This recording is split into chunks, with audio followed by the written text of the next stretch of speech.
কি বন্ধুরা, পটল খেতে ভালো লাগে না? আজকে যে রেসিপিটা নিয়ে চলে এসেছি তোমাদের কাছে, এই রেসিপিটা দেখার পর বন্ধুরা তোমরা কিন্তু পটল চেটে পুটে খেয়ে নেবে। আমি কথা দিচ্ছি বন্ধুরা, এত টেস্টি আর একটা সম্পূর্ণ নিরামিষ রেসিপি নিয়ে চলে এসেছি তোমাদের সামনে। তো এই পটলের রেসিপিটা দুর্দান্ত হয় খেতে। তো আমি বলবো অবশ্যই তোমরা একবার ট্রাই করো। হ্যালো বন্ধুরা, আমি মনা রান্নাঘরে তোমাদেরকে অনেক অনেক ওয়েলকাম। তো এখানে তো দেখতেই পেলে আমি পটল নিয়ে নিয়েছি।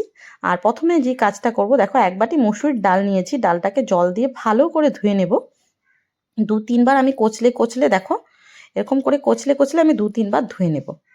ধুয়ে নিয়ে তারপরে আমি কি করব, মানে এই ধুয়ে নেওয়া জলগুলো ফেলে ফেলে তারপর আমি একটা পরিষ্কার জল দিয়ে আমি ডালটাকে ভিজিয়ে রাখবো। তো দেখো আমি 3-4 বার ধুয়ে নিয়েছি। ধুয়ে নিয়ে এখন একদম পরিষ্কার হয়ে গেছে, চকচক করছে ডালটা। এখন আমি আধা ঘন্টার জন্য ডালটাকে ভিজিয়ে রাখবো। এই ডালটা ভিজতে থাকুক।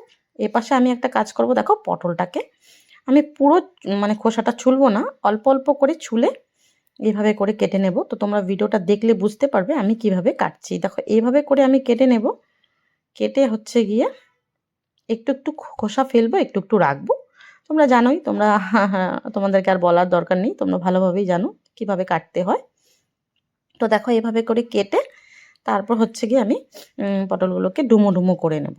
এই দেখো এইভাবে করে নিয়েছি প্রতিটা পটল। এখন আমি এগুলোকে একটা পটলকে 2-3 টুকরো টুকরো করে কেটে নেব আর কি, সেভাবে আর কি করব। তোমরা তোমাদের সুবিধা মতো করবে। আমার পটলের সাইজটা হিসাবে আমি 2-3 টুকরো করে কেটে নিয়েছি। দেখো কেটে ভালো করে ধুয়ে নিয়েছি। তো আমার কাটা ধোয়ার কাজ কমপ্লিট হয়ে গেল। তো চলো এখন একটা মশলা রেডি করবো আর কি। আর হ্যাঁ বন্ধুরা, আলুটাকে আমি কেটে ধুয়ে নিয়েছি, তোমাদেরকে এটা দেখাইনি। তো এটাও আমি সাইড করে রেখে দিলাম। এখন একটা মিক্সি জার নিয়ে নেব। এটাতে দেব হচ্ছে গিয়ে, দেখো জিরে গুঁড়ো, তারপর দেব ধনে গুঁড়ো, তারপর দেব কাঁচা লঙ্কা আদা, এই দেখো। তারপর একটু জল দিয়ে এটাকে একটা পেস্ট বানিয়ে নেব। তো তোমরা যদি এটাকে আমিষভাবে রান্না করতে চাও তাহলে এখানে পেঁয়াজ রসুন এড করতে পারো। যেহেতু আমি সম্পূর্ণ নিরামিষ করেছি তাই আমি পেঁয়াজ রসুনটা অ্যাভয়েড করেছি। তো দেখো একটা মশলা হয়ে গেল। এখন আমি এখানে টমেটো কেটে নেব। টমেটোকে আমি কুচি করে দেব বন্ধুরা, তাই জন্য আমি টমেটোটাকে মানে আর কি টুকরো করে নেব। তো এখানে এই রেসিপিটার মধ্যে বন্ধুরা টমেটোটা কুচি করে দিলেই বেশি ভালো হয়, পেস্টটা দেওয়ার দরকার নেই। তো তোমরা এভাবে দিবে আর কি, টমেটোটা কুচি করে দেবে। তো দেখো কুচি করে নিচ্ছি। তো বন্ধুরা আমি তোমাদেরকে বলছি এই রেসিপিটা তোমরা অবশ্যই একবার ট্রাই করো, অনেক টেস্টি একটা রেসিপি। যে পটল দিয়ে যে এত সুন্দর একটা রেসিপি হয় তোমরা এটা না বানালে বুঝতে পারবে না। তো দেখো কড়াইতে আমি রিফাইন তেল দিয়ে আলুগুলোকে একটু ভেজে তুলে নিয়েছি, দেখতেই পেলে। ওই তেলেতে আমি পটলগুলোকে একটু ভেজে নেব। তো দেখো পটলগুলো দিয়ে দিলাম। তারপর হচ্ছে গিয়ে একটু নুন দিয়ে দেব আর একটু হলুদ গুঁড়ো দিয়ে দেব। তো দেখো বন্ধুরা আমি আর একটু নুন আর একটু হলুদ গুঁড়ো দিয়ে নিয়েছি, কেন কি পটলটা একটু সুন্দর একটা কালার আসবে। তো দেখো আমি ভেজে পটলগুলোকে তুলে নিলাম। এই কড়াইতে আমরা রান্নাটা কমপ্লিট করব। তো দেখো আরেকটু আমি রিফাইন তেল দিয়ে নিয়েছি, তোমরা চাইলে এখানে সর্ষের তেল ইউজ করতে পারো। ফোড়নে আমি একটু গোটা জিরে আর একটা তেজপাতা দিয়ে দিয়েছি বন্ধুরা। তো দেখো এটাকে একটু নাড়াচাড়া করে হালকা একটু ফ্রাই করে নেব, কাঁচা গন্ধটা চলে যাওয়া পর্যন্ত। তারপর দেখো আমি টমেটো কুচিটা দিয়ে দিলাম। টমেটো কুচিটা দিয়ে তারপর একটু নাড়াচাড়া করে এখানে আমি আরেকবার নুন ইউজ করব। কেন কি বন্ধুরা, টমেটোর মধ্যে যদি নুন দিয়ে দেওয়া যায় তাহলে টমেটোটা অনেক তাড়াতাড়ি নরম হয়ে যায়, তাই জন্য আমি একটু নুন দিয়ে নিয়েছি।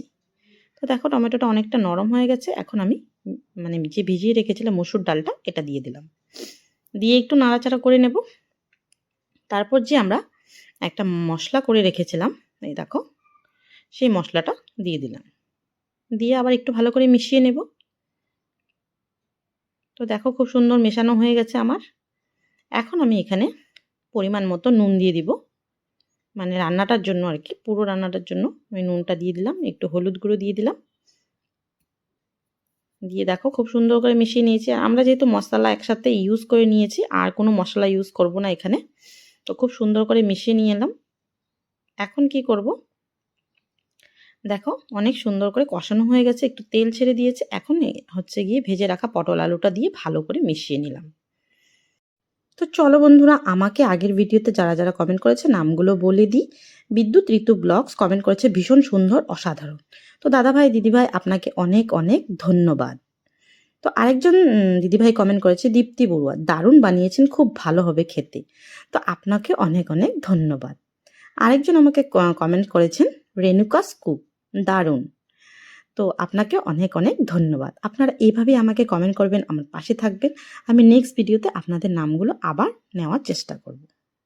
তো দেখুন বন্ধুরা, কথা বলতে বলতে আমি একটু মশলা ধোয়া জারটা দিয়ে জল দিয়ে নিয়েছিলাম। তারপর একটু কষিয়ে নিয়ে আবার আমি মাপ মতো জলটা অ্যাড করে দিলাম। তো এখন একটু ফুটে উঠেছে। তো এই নিরামিষ রান্নাতে একটু চিনি না দিলে ভালো লাগে না বন্ধুরা, তাই একটু চিনি দিয়ে দিলাম, একটু এলাচের গুঁড়ো দিয়ে দিলাম, আর হচ্ছে গিয়ে 1 চামচ ঘি দিয়ে দেব। দেখো বন্ধুরা, নিরামিষ রান্নাতে চিনি আর ঘি না দিলে অসম্পূর্ণ লাগে। তো তাই জন্য এগুলো দিয়ে নিলাম, দিয়ে দেখো খুব ভালো করে মিশিয়ে নিলাম। এখন এটাকে ফুটতে দেব। তো চলো বন্ধুরা, আমি তো একটা কথা বলতেই ভুলে গেছি, সেটা হলো গিয়ে তোমরা কিন্তু এই রেসিপিটা অবশ্যই একবার ট্রাই করবে। ট্রাই করে আমাকে এভাবেই কমেন্ট করবে, আমি কিন্তু তোমাদের নামগুলো নেওয়ার চেষ্টা করব। আমাকে কমেন্ট করলে কিন্তু ভীষণ ভালো লাগে। তো ভিডিওটা যদি ভালো লেগে থাকে তোমাদের কাছে, অবশ্যই একটা লাইক করো। আমার চ্যানেলে নতুন হয়ে থাকলে প্লিজ চ্যানেলটাকে সাবস্ক্রাইব করার অনুরোধ রইল। সুন্দর একটা কমেন্ট করো, তোমরা কোথা থেকে দেখছো, তোমাদের জায়গাটার নামটা মেনশন করতে ভুলো না। আর পারলে একটু শেয়ার করে দিও। আর যদি ফেসবুক পেজ থেকে দেখে থাকো আমার ভিডিওটা, তাহলে প্লিজ প্লিজ ফলো করার জন্য অনুরোধ রইল। তো চলো আজকের জন্য এই পর্যন্তই। Tata, bye bye. তো বন্ধুরা দেখো, আমার রেসিপিটা সার্ভ করা হয়ে গেছে। তো কি দেখে ভালো লাগছে? জিভে জল চলে আসলো কি? খেতে ইচ্ছে করছে? তাহলে ঝটপট বানিয়ে ফেলো।